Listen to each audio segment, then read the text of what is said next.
ఒకరిలో సీత, గీత అనే ఇద్దరు స్నేహితులు ఉండేవారు. కానీ ఇద్దరి స్వభావాలు వేరువేరుగా ఉండేవి.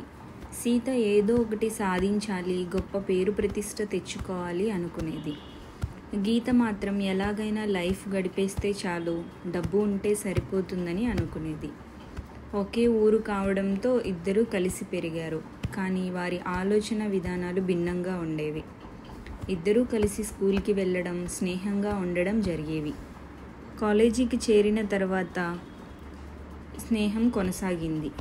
కానీ అభిప్రాయాల్లో తేడాలు ఉండడంతో అప్పుడప్పుడు వాదనలు జరిగేవి.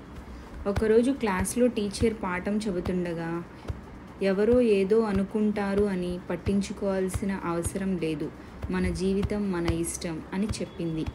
దీన్ని విన్న సీత, గీత తమ మనస్తత్వాన్ని తగ్గట్టుగా ఆలోచించడం మొదలుపెట్టారు. సీత ఎప్పటి నుంచో క్రీడల్లో ప్రతిభ చూపి దేశానికి పేరు తెచ్చుకోవాలని కలలు కంటూ ఉండేది. కానీ ఇంట్లో వాళ్ళు ఆడపిల్లలకు క్రీడలు ఏమిటి అని అడ్డుకున్నారు. అయితే సీత ఊరుకోలేదు. ఎలాగైనా వారిని ఒప్పించి తన లక్ష్యాన్ని చేరుకోవాలని నిర్ణయించుకుంది. ఈరోజు టీచర్ మాటలో నాలో ఆత్మవిశ్వాసాన్ని నింపాయి అని అనుకుని తల్లిదండ్రులను ఒప్పించడానికి ప్రయత్నించింది. చివరికి వారి అంగీకారంతో తనకు నచ్చిన క్రీడలో సాధన మొదలుపెట్టింది. మరోవైపు గీత మాత్రం టీచర్ చెప్పిన మాటను తన కోణంలో అర్థం చేసుకుంది. నిజమే, నా జీవితం నాకు నచ్చినట్లు ఉండాలి అని భావించింది. ఇంట్లో వాళ్ళు పరువు, ప్రతిష్ట గురించి ఆందోళన పడుతుండటాన్ని తప్పుపట్టింది. నన్ను నేను బలవంతంగా మార్చుకోలేను అని అనుకుని చదువును నిర్లక్ష్యం చేసి స్నేహితులతో సరదాగా గడపడం మొదలుపెట్టింది.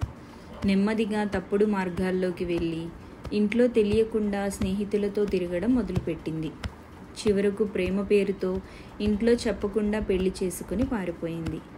సీత తన లక్ష్యాన్ని చేరుకుంది, దేశానికి పేరు తెచ్చి తల్లిదండ్రులను గర్వించేలా చేసింది.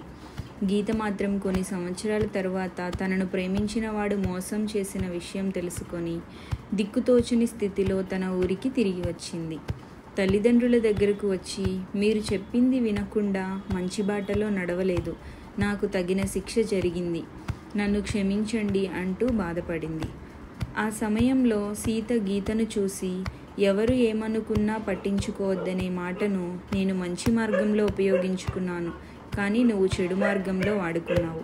మాట ఒక్కటే, కానీ దాని అర్థం చేసుకున్న విధానం తప్పు. నువ్వు ఏ మార్గం ఎంచుకున్నా దాని పరిణామాలు తప్పవు.